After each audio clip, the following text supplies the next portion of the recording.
first also define what sex is, because that definition has changed just like every other definition. But this one I think is actually a good change, because it used to be defined as intercourse with a husband and a wife where the male ejaculates. Okay. So it had nothing to do with the woman's experience or her pleasure or her being in her body or anything that's supposed to be symbiotic. So like I actually am for that definition change. So they're like, well, are you counting kissing or heavy petting or oral or anal? Because some people think they're a virgin even though they've done that. So first let's define that. And then also like what are you really trying to get to? Is it just like this retroactive jealousy? Are you worried about how many people are better than you, or do you want to know what I like? Because that's an interesting question. Like what turns you on? And what is the argument that they have about body count?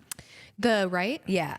I think that it's the old cow and the milk analogy. So why would you buy a cow if you can get the milk for free? But then that's to say that the only value a woman has is her sexuality. And like that is a big part. Absolutely. But that isn't going to be forever. And if you make a commitment to be with someone until you get old, that's going to wax and wane. So you have to have something else that you're bringing to the table. And it's like, how often are you really spending, or how much time are you actually spending in bed with your partner too, right? It's not even every day for most people. So it's a fraction of what you're bringing to the dynamic.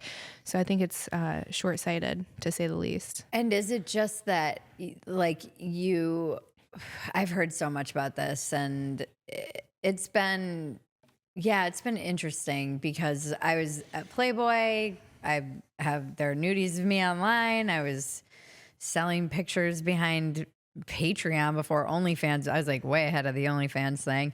And then I just shut it down because I never really the reason I started selling them was because people kept demanding them from me. And I was like, no, I'm just going to like, come sign up. I don't want to do this. I might as well like put them behind a paywall.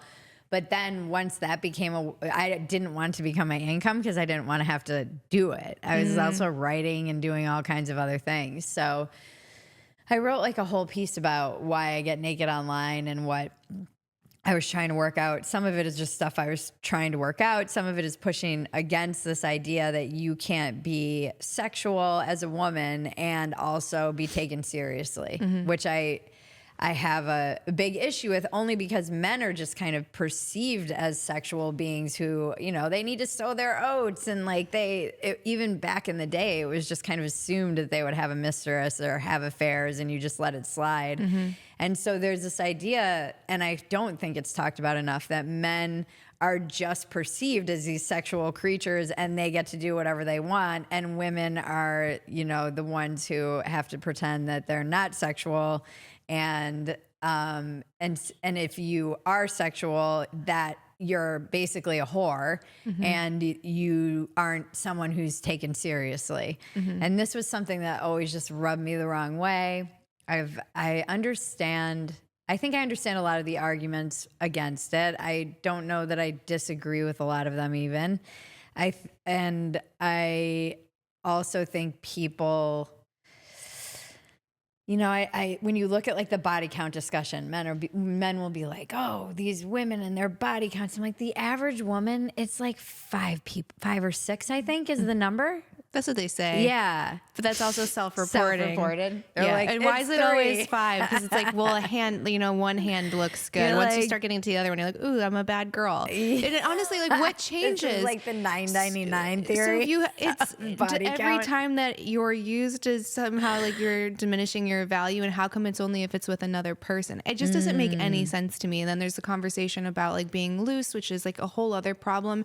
So it's like, is a woman physically loose? Yeah. Or well, they equate them together, right? So you would get physically loose, and then obviously you have loose morals if you're doing that as well. So then are we also saying that a mom now is lesser because she had a child? Because nothing's going to make that change more than having a kid. And that's one of like the greatest things that you can do. It's tremendous. The tax that it takes on your body and the physical endurance to birth a child. So now we're going to say, oh, well, you're gross because you had a baby. Like, get out of here. You're obviously a weak little boy and you're insecure. Yeah. That's all it is. I don't know many men who care about that stuff. You know, like actual men. Not in real life. No. Not in real life. It is like a question. And if you do get that question, you're like, are you 19? Like, how old are you? I feel like I haven't had that question since high school. That it feels like a very high school question to ask. Like, how many people have you slept with? And I also think women do this to each other too, because long before men ever called me a slut, men ever slut shamed me or called me a whore or whatever, millions of names I get daily.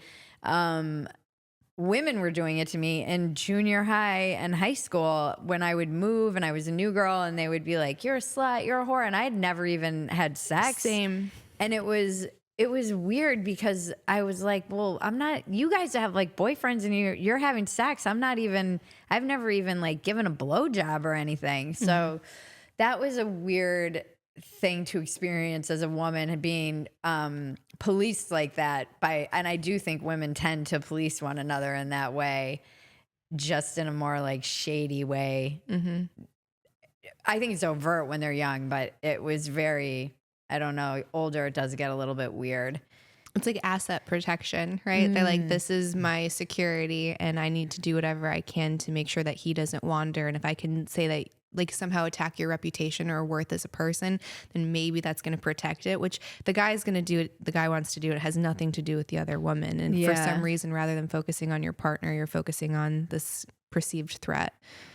Yeah, I think like Chris Williamson talks about a lot about like the intrasexual competition that happens among women and how it's very insidious, and they'll kind of undermine one another in weird ways and not be supportive. Even just the other day, there was this whole discussion going on about podcasts.